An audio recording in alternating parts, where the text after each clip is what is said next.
ઓમ નમો નારાયણ. જય માતાજી. મિત્રો, રામચરિત્ર માનસની જ્યારે પણ વાત આવે ત્યારે રામચરિત માનસ હિન્દુ ધર્મમાં એનું એક અનેરું પાસું છે, અનેરું એક મહત્વ છે.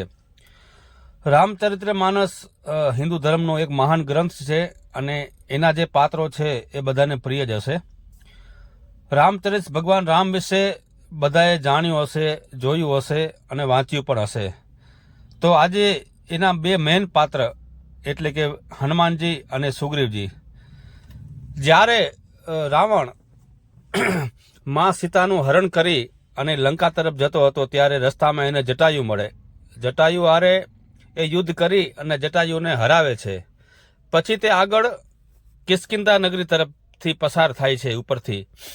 ત્યારે માતા સીતાજી રડતા રડતા જે પોતાના આભૂષણો હોય છે એ આ જગ્યા ઉપર ફેંકે છે. ભગવાન રામ અને લક્ષ્મણજી જટાયુને મળી અને પછી આગળ આ તરફ જટાયુ એને આ કહે છે એટલે ભગવાન રામ અને લક્ષ્મણજી આ તરફ આવે છે. ત્યારે સુગ્રીવ અને વાલી આ બંને ભાઈઓ આ જગ્યા ઉપર રહેતા હોય છે અલગ અલગ. સુગ્રીવ પોતાના ભાઈ હારે લડાઈ પછી આ જગ્યા ઉપર આવે છે અને અહીં છુપે વેશે રહે છે, કારણ કે એને વાલીનો ડર હોય છે. ત્યારે ભગવાન રામ અને લક્ષ્મણને આવતા જોઈ અને સુગ્રીવને એવું થાય છે કે વાલીએ કદાચ કોઈ છુપા વેશે કોઈ એમને સહાર કરવા માટે અહીંયા મોકલ્યા હશે. તો મિત્રો, આ જગ્યાની પૂરી જાણકારી હું તમને આપીશ. આ જગ્યા ક્યાં આવેલી છે અને આ જગ્યાનું મહત્વ શું છે, તો ચાલો વિસ્તારથી આ જગ્યા વિશે જાણીએ. આ જગ્યાનું નામ છે આ એનાકુડી, જે કર્ણાટકમાં આવેલું છે. આ જગ્યા આવેલી છે તુંગભદ્રા નદીને કાંઠે. આપ જોઈ રહ્યા છો પાછળ, મારી પાછળ આ છે તુંગભદ્રા નદી. તુંગભદ્રા નદીની સામે કાંઠે વાલીનું રાજ હતું. તો એ પણ હું તમને આગલા વિડીયોમાં બતાવીશ. આ વિડીયોમાં આપણે જોઈએ છીએ કે કઈ જગ્યાએ વાલીથી ડરીને સુગ્રીવ, એના સેનાપતિઓ હનુમાનજી મહારાજ તથા બીજા બધા ઘણા સૈનિકો જે એમની સાથે હતા, એમની સાથે આ જગ્યા ઉપર રહેતા હતા. તો એ જગ્યાની એક એક જે જગ્યા છે તે જગ્યા વિશે આપણે જાણીએ અને આપણે એ બધા જગ્યાના હું દર્શન કરાવું છું. આ એ જગ્યા છે જ્યારે ભગવાન રામે આ જગ્યા ઉપર ઊભી અને વાલીને બાણ માર્યું હતું અને 7 તાળ વીંધી અને એ બાણ વાલીને લાગ્યું હતું. એ આપણે આગળના વિડીયોમાં જોશું. પણ અત્યારે એક આ ભાઈ અમને મળી ગયા છે, એ અમને અહીંયા આ જગ્યા વિશે પૂરી જાણકારી આપે છે. તો આ વિડીયોમાં એક એક વસ્તુ જ્યાં જ્યાં જે થઈ છે એ ભાઈની સાથે આપણે જઈએ અને એક એક જગ્યા આપણને બતાવે અને આપણે એના દર્શન કરીએ. આમ તો દક્ષિણ દિશા થોડીક અલગ હોવાથી આપણને એ જગ્યા વિશે બહુ ઓછું જાણકારી છે, કારણ કે ત્યાંનું કલ્ચર ઓછું આપણે અલગ છે, ત્યાંની ભાષા અલગ છે, ત્યાંનું રહેણ સહેણ થોડુંક અલગ છે. તો આપણે પૂર્વ પશ્ચિમમાંની અને અહીંની જગ્યા થોડીક અલગ છે. આ એ જ જગ્યા છે જ્યાં આ ભાઈ અમને લઈને આવ્યા છે. આ જગ્યા એ છે જ્યાં સુગ્રીવ અને ભગવાન રામની પેલી મિત્રતા બંધાણી હતી. આ જગ્યા ઉપર જે સુગ્રીવ રહેતા હતા અને હનુમાનજી દ્વારા ભગવાનની કસોટી કરી અને એમને એમ થયું કે ના આ તો ભગવાન જ છે અને આ બે વનવાસી એમને કોઈ નુકસાન નહીં પહોંચાડે. ત્યારે ભગવાન રામ બધી એને વાત કરે છે, ત્યારે એ સુગ્રીવ હારે મિત્રતા કરાવે છે. આ એ જ જગ્યા છે જ્યાં ભગવાન રામની અને સુગ્રીવની પેલી મિત્રતા બંધાણી હતી. આપ જોઈ રહ્યા છો મોટા મોટા શિલા જે એની વચ્ચે આ ગુફાઓ છે. આ ગુફાઓમાં સુગ્રીવ રહેતા હતા પોતાના બધા મિત્રગણ સાથે.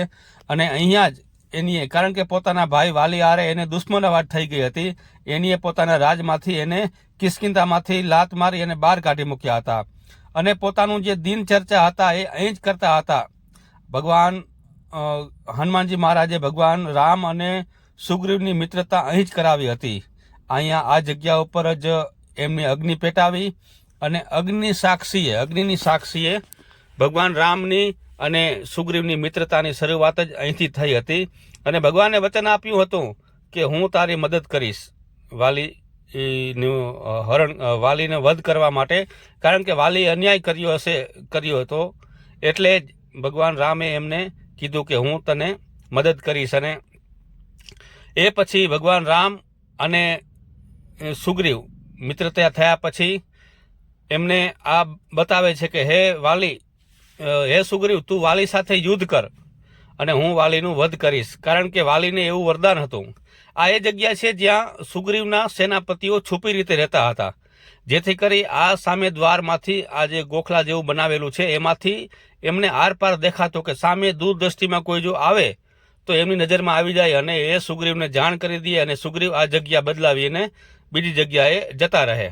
આ ભાઈ અમને આ એક એક જગ્યા વિશે જાણકારી આપે છે. થોડીક ભાષાની થોડીક તકલીફ હતી, કારણ કે અહીંયા હિન્દી ભાષાનો એટલો પ્રયોગ નથી થતું. કન્નડ, તમિલ, તેલુગી, મલયાલમ, બીજી જે સાઉથની અલગ અલગ ભાષાઓ છે એમાં હિન્દીનું એટલું મહત્વ આપવામાં આવ્યું નથી.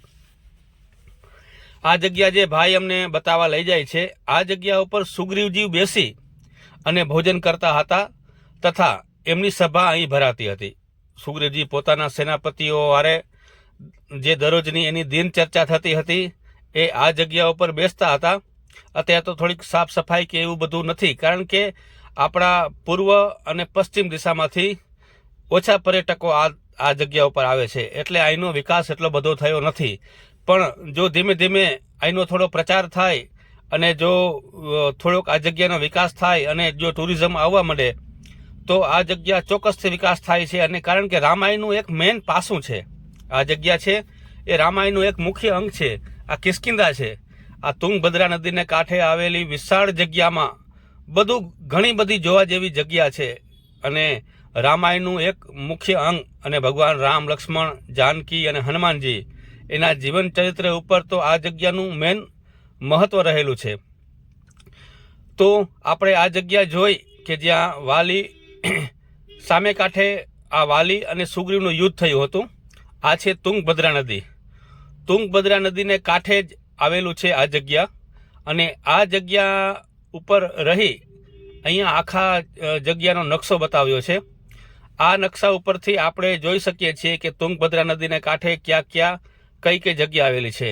આ શિલા અંદાજે 45 ફૂટ જેટલી છે. આની અંદર ઉપર એક મહેલ જેવું બનાવેલું હતું. તો મિત્રો, આ વિડીયોનો પહેલો ભાગ હતો. આવા બધાય ભાગ હું તમને બતાવીશ. તો અમારા વિડીયાને, અમારા ચેનલને સબસ્ક્રાઈબ કરજો, અને જેથી કરી અને રામાયણ વિશે, ભગવાન રામચરિતમાનસ વિશે બધા વિડીયા આપણને હું બતાવીશ. જય માતાજી, જય નારાયણ. હવે મળશું બીજા ભાગમાં.